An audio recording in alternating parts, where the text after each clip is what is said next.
Nah, pulau raksasa yang sedang dilanda kekacauan besar-besaran sekarang ini ya, anak-anak berjalan sambil tidur seolah-olah dikendalikan sesuatu. Dari langit sana turun sosok misterius bernama Gunko sendiri, salah satu kesatria suci.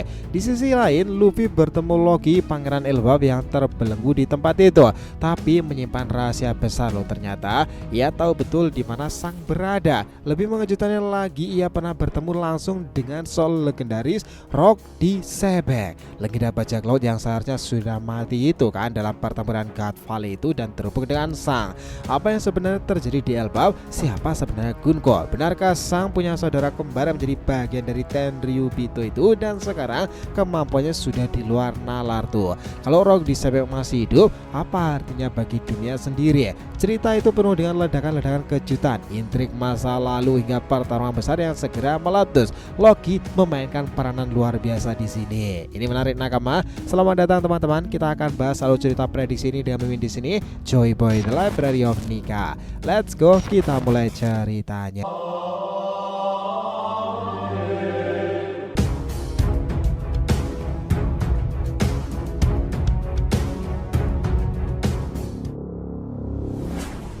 Oh ya, biar terus kita berinteraksi dengan kalian ya, subscribe dan bantu ramein video ini ya nakama. Selain Joy Boy The Library of Nika untuk One Piece, jangan lupa subscribe 3 channel kita yang lainnya tuh, DRTV Mediatif untuk solo leveling dan Boruto 2 Blue Vortex, Saga Boruto 2 Blue Vortex untuk tema fan fiction ya, sementara Shonen Odyssey untuk anime, manga dan manhwa lainnya. Jadi kita tunggu kalian juga muncul di sana ya. Let's go, kita masuk ke pembahasannya.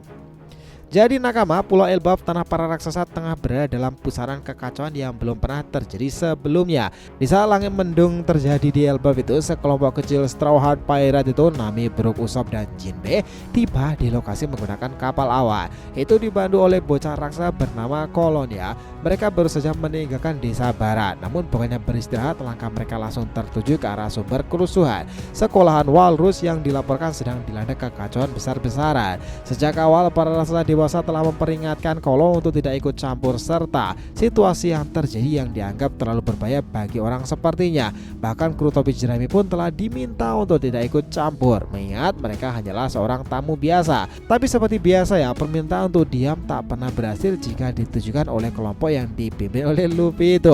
Baik Kolo maupun para kru menolak untuk tinggal diam di tempat tersebut. Mereka pun menyelinap dan menuju pusat kekacauan, meski tahu akan banyak resiko yang harus dihadapi itu. Ketika sampai di lokasi, pemandangan yang mereka saksikan begitu kacau sih memang. Monster-monster begitu tampak mengamuk tanpa terkendali. Lebih mengkhawatirkannya lagi, beberapa anak-anak di sana berjalan sambil tidur, seperti dalam pengaruh sesuatu yang tidak wajar terjadi. Situasi itu membuat para kru Straw Hat Pirate itu tidak bisa tinggal diam. Mereka sepakat untuk turun tangan dan membantu dengan kekuatan terbaik yang mereka miliki. Di tempat lain itu, di wilayah bawah tanah Elbaf sendiri, Loki itu yang masih dalam kondisi terantai, luka-luka di tubuhnya belum sepenuhnya sembuh semuanya. Meskipun sebelumnya sempat hampir bebas dengan hanya satu borgol tersisa itu ya, ia kembali ditahan setelah memicu kebakaran dengan kekuatan petirnya menggunakan Ragnirnya itu. Tubuhnya sekarang kembali dirantai menggunakan batu laut. Tapi meski dalam keadaan tertahan itu ya, Loki tetap tak diam aja. Ia justru mulai membuka suara kepada Luffy sendiri, mengungkapkan fakta-fakta mengejutkan yang belum pernah diketahui sebelumnya. Loki mulai menceritakan bahwa luka yang ia alami bukan berasal dari sembarangan musuh. Dua orang dari kalangan Tenryubito yang menyebut diri mereka kesatria suci itu adalah penyebabnya. Bahkan salah satu dari mereka ternyata adalah saudara kembar dari Sang loh. Ya, Sang si rambut merah yang begitu dihormati. Fakta itu membuat Luffy terkejut, namun juga sedikit lega. Ternyata serangan terhadap raksasa penjaga bukan dilakukan oleh Sang sendiri, melainkan kembarannya yang memiliki wajah hampir serupa. Meski Loki mau berbagi tentang para kesatria suci, ia menahan informasi soal keberadaan Sang itu. Loki tahu di mana Sang berada sekarang, namun dia hanya akan beritahu Luffy jika ia dibebaskan terlebih dahulu. Rupanya sebelum ini ya, Sang sempat mengunjungi Loki di Elbaf dan mengungkapkan kemana tujuan selanjutnya. Karena itulah Loki memegang informasi penting dan menggunakan hal itu untuk bernegosiasi. Namun hanya itu saja yang mengejutkan dari percakapan mereka. Loki kemudian membawa Luffy ke sebuah kisah masa lalu yang mengejutkan. Pertemuannya dengan sosok legendaris yang selama ini dianggap hilang dari peradaban, Rock di Sebek. Ya, nama itu kembali disebut-sebutkan setelah sekian lama tenggelam dari cerita kan. Lebih mengejutkannya lagi, Loki Loki itu mengaku pernah bertemu langsung dengan Rox di masa kecilnya. Dalam kilas balik yang ditampilkan, tampak Loki kecil dengan tubuh mungilnya itu memohon kepada Rox agar diterima menjadi kru bajak laut. Permintaan itu ternyata langsung ditolak mentah-mentah tuh. Rox bukanlah seorang sembarangan dalam memilih anggota. Penolakan itu tak diterima begitu saja oleh Loki kecil nih. Keberaniannya itu luar biasa. Ia menantang Rox duel 1 lawan 1. Tentu saja duel itu berakhir dengan kekalahan mutlak bagi Loki nih. Rox sendiri adalah pria yang telah menaklukkan monster-monster laut terkuat dalam pertarungan berdarah dalam metode Battle Royale. Pertarungan besar itu Rox muncul sebagai pemenang tunggal dan menjadi kapten bajak laut legendaris yang anggotanya terdiri dari para raksasa lautan seperti Shirohige, Kaido, Big Mom hingga Shiki nih. Nah, melihat kekalahan itu, Loki kecil justru makin mengagumi dari sosok Rox di Sebek. Ia tidak marah sih, memang tidak dendam, justru dari sana kekagumannya itu tumbuh lebih dalam lagi. Ia bahkan sempat berkata, jika boleh memilih, ia ingin lahir di era kejayaan bajak laut Rox di Sebek agar ia bisa tumbuh besar bersama legenda itu dan menjadi bagian dari krunya sendiri. Meski kecil saat itu, keberanian dan tekad Loki itu telah terpahat jelas nih dalam hatinya itu sendiri. Nah, salah satu bagian menarik dalam kilas balik itu adalah kehadiran Shirohige muda yang menyaksikan pertarungan antara Rox dan juga Loki. Shirohige tampak seperti tangan kanan dari Rox nih, seorang yang sangat dipercaya. Meski banyak anggota kuat dalam kelompok Rox di Sebek, Shirohige terlihat memiliki tempat spesial dalam struktur kekuasaan kelompok tersebut. Yang membuat suasana makin misterius adalah dalam kilasan balik tersebut, wajah Rox masih disembunyikan dalam siluet sendiri. Identitasnya tetap menjadi teka-teki, tapi satu hal yang pasti, kekuatannya jauh di atas manusia biasa. Kini setelah bertahun-tahun, nama Rox muncul kembali dalam narasi utama ceritanya kan. Kemungkinan besar ia belum mati. Rox mungkin masih hidup di suatu tempat sana. Sengoku sendiri pernah mengatakan bahwa Rox menghilang bersama Pulau God Valley kan. Tidak ada yang pernah melihat jasanya seketika itu. Bahkan pulau itu sendiri pun lenyap dari peta dunia. Berbeda dengan kerajaan Lulusia yang dihancurkan oleh senjata Uranus itu dan juga atau bahkan kita sebenarnya Mother Flame ya.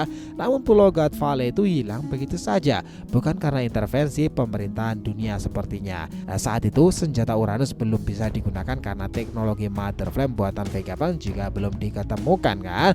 Nah, jika menghilangnya God Valley bukan karena senjata kuno, besar kemungkinan pulau itu lenyap dengan cara yang lain. Mirip seperti Trailer Park, bisa jadi God Valley adalah pulau bergerak yang tidak pernah berada di tempat yang sama 2 kali. Bisa jadi disitulah Rox masih bersembunyi, menunggu saat yang tepat untuk kembali lagi kan. Cerita pun kembali ke masa sekarang ini nakama. Nah, Luffy telah mendengarkan semuanya, memberikan sepotong daging kepada Loki. Tindakan yang sederhana sih, tapi syarat makna. Dalam dunia topi jerami sendiri, daging bukannya sebagai makanan biasa. Itu adalah sumber kekuatan, penyembuh luka, dan simbol kepercayaan kan. Loki pun memakan daging itu dan tubuhnya mulai menunjukkan tanda-tanda pulih, meski secara perlahan ya. Sementara ini di sekolahan Walrus sendiri, kekacauan masih aja berlanjut di tempat itu. Jinbe mulai mengambil peran aktif nih. Dengan kemampuan sebagai manusia ikan, Jinbe mengendalikan air dan berhasil memadamkan kebakaran besar yang mengancam keselamatan anak-anak yang berjalan sambil tidur itu. Api yang dipicu oleh kekuatan petir Loki akhirnya bisa dikendalikan. Ketegangan pun sedikit mereda. Ketenangan itu tidak berlangsung lama sebenarnya. Dari langit sebuah kapal awan milik kolon itu melayang. Dari sanalah turun seorang wanita tangguh, Gunko sendiri, salah satu kesatria suci kemunculan yang mengejutkan semuanya yang ada di lokasi. Sebelumnya kesatria suci hanya memantau dari kejauhan, namun kini mereka mulai turun tangan secara langsung. Ini adalah sinyal jelas bahwa pertarungan besar akan segera terjadi. Nah, Gunko sendiri berdiri gagah di hadapan kolon dan para kru Straw Hat Pirate. Meski hanya sebagian dari kru utama ya, kekuatan mereka tidak bisa dianggap remeh sih memang. Nami, Usopp, Brook, Jinbe, Robin, dan juga Chopper. 6 orang dengan kemampuan uniknya masing-masing yang siap bertarung kapan saja. Pertarungan ini akan menjadi panggung menarik antara kekuatan kesatria suci dan kecerdikan para petarung topi jerami. Gunko dikenal sebagai pengagum berat dari Brook ya. Lagu New World ciptaan Brook yang sangat disukainya. Bahkan ketika melihat Brook secara langsung, Gunko secara spontan memanggilnya dengan penuh semangat, menyebutkan sebagai Soul King. Sebuah refleks yang menunjukkan kekagumannya nih. Tapi di tengah kekaguman itu ia sadar akan tugasnya. Meskipun Gunko sangat menyukai karya-karya Brook, ia tetap harus menjalankan misi pentingnya. Kekaguman pribadi tak boleh menghalangi tanggung jawab sebagai bagian dari kesatria suci. Maka setelah perkenalan singkat yang penuh kejutan itu, Gunko pun bersiap untuk bertarung. Ia tahu melawan para kru Straw Hat Pirate tidak bisa setengah hati saja. Seluruh kemampuan harus dikeluarkan dan para kru pun harus bersiap memberikan perlawanan terbaik mereka pula kan. Situasi Elbaf itu kini benar-benar tak bisa dianggap remeh aja loh nakama. Di satu sisi konflik antara raksasa dan kekuatan misterius mengendalikan anak-anak makin memburuk lagi. Di sisi lain itu Luffy Loki terikat oleh kesepakatan yang membuka tabir keberadaan Akagami. Yang paling menggemparkan adalah munculnya kembali nama Rock D. Cybex yang selama ini diyakini telah mati. Semua itu menunjukkan satu hal bahwa kisah One Piece telah masih babak sengitnya nih. Babak yang akan mengungkapkan rahasia masa lalu dan terbongkar misteri besar dunia peradaban itu, mempertemukan generasi baru dan legenda-legenda yang ada dalam cerita-cerita legenda yang tersembunyi itu. Dan juga informasi ini akan menjadi daya tarik tersendiri karena Elbaf memang berkaitan dengan itu semuanya. Perjalanan menuju akhir makin jelas nakama, dan kisah perang Elbaf itu akan menjadi sekelumit cerita untuk pengungkapan kejadian-kejadian besar tersebut. Nah karena itu ya nakama, peran Luffy ke depan berserta Rocky itu akan sangat penting dalam pertempuran tersebut era Ragnarok. Jadi kalau mau disimpulkan dalam video ini, dari semua kekacauan dan kejutan yang terjadi di Elbaf, satu hal tadi itu makin jelas bahwa cerita One Piece benar-benar sedang masuk titik balik yang sangat gila. Rock D. Cybex, sosok legendaris yang selama ini dianggap telah tiada, ternyata masih menyimpan kemungkinan untuk muncul kembali. Keberadaan yang dikait-kaitkan dengan pulau misterius Gas Valley membuka potensi konflik besar yang bisa mengguncang seluruh peradaban.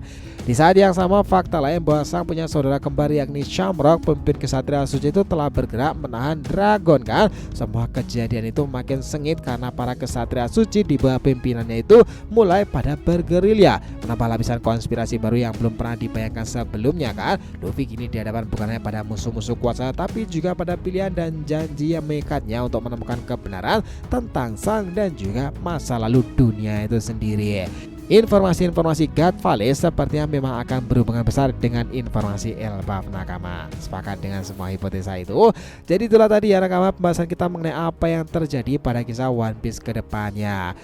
Terima kasih banyak telah mengikuti cerita ini sampai akhir. Jika kalian punya pendapat, langsung aja komentar di bawah nih dan kita akan usahakan respon, oke? Sampai jumpa di video selanjutnya nakama, dan Joy Boy Sang Nika telah kembali ke peradaban One Piece.